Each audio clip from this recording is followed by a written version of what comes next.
যুক্তরাষ্ট্রের বিপক্ষে বাংলাদেশের খেলা, বাংলাদেশের পারফরমেন্সটা ঠিক এই ম্যাচের মতো প্রত্যাশা করেছিল ভক্ত সমর্থকরা। যদিও প্রথম দুটি ম্যাচে হেরে ব্যাপক লজ্জা পাওয়ার পর অবশেষে নিজেদের শুধরাতে পেরেছে বাংলাদেশ।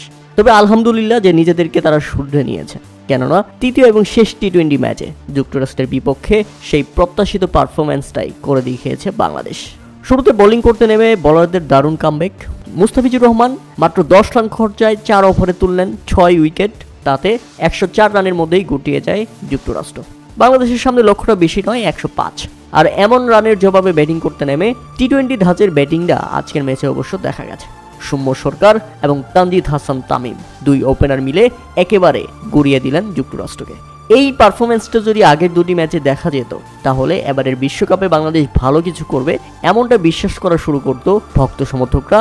তাছাড়া বাংলাদেশের বিপক্ষে যারা প্রতিপক্ষ আছে, শ্রীলঙ্কা, সাউথ আফ্রিকা, তারাও একটা ভয়ে থাকতো বাংলাদেশকে নিয়ে। কিন্তু বাংলাদেশ শুরুতে হতাশ করেছে। তবে যাই হোক, শেষ ম্যাচে দারুণভাবে ফিরে আসতে পেরেছে, এটা একটা সুসংবাদ। ব্যাটিং করতে নেমে সৌম্য সরকার এবং তানজিদ হাসান তামিম দারুণভাবে শুরু করেন। তাতে পাওয়ার প্লেতে কোনো উইকেট না হারিয়ে বাংলাদেশের রান 48। পাওয়ার প্লের পর আরও বিধ্বংসী ছিল বাংলাদেশ। তাই তো 9 ওভার শেষেই বাংলাদেশ থেকে স্কোর বোর্ডে রান 83। 33 বলে 47 তামিম এবং 21 বলে 31 সৌম্য সরকার ব্যাটিং করছিলেন। এরপর 39 বলে টি-20 ক্যারিয়ারের তৃতীয় 50 তুলে নেন তানজিদ হাসান তামিম।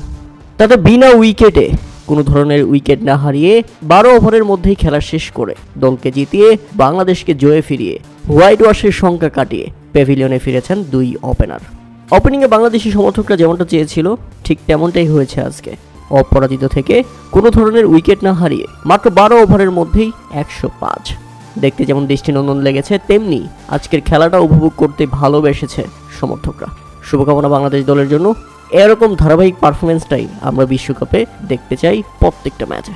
শেষ পর্যন্ত 42 বলে 58 করে অপরাজিত থাকেন তানজিদ হাসান তামিম এবং সৌম্য সরকার 28 বলে 40 রান করে অপরাজিত থেকে দলকে জিতিয়েই মাঠ ছেড়েছেন।